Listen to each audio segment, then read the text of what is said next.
वालेकुम भाईजान, मेरा नाम रफाकत अली है। मेरा एक्सीडेंट हो गया सी और तुसी मैनू हर महीने 10,000 रुपया भेज दे जे। अल्लाह पाक तुहानू खुश रखे, अल्लाह पाक तुहानू आबाद रखे।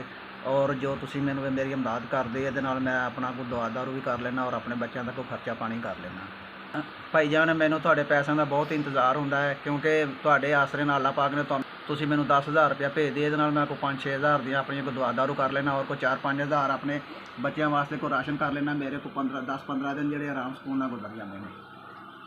पाक तुहाडे ते खैरो बरकत करे, अल्लाह पाक तुहानू खुश रखे, अल्लाह पाक तुहाडे माँ बाप नू, बच्चों नू, बीवी बच्चों नू और तुहानू अल्लाह पाक खुश रखे, तुहानू हज और उमरा अता कराए। क्योंकि उन्हां दा ख्याल करदे अल्लाह पाक तुहाडा ख्याल करेगा और तुसी अल्लाह पाक तुहानू इतना देगा कि तुहानू कोई किसी चीज़ की थोड़ नहीं आएगी।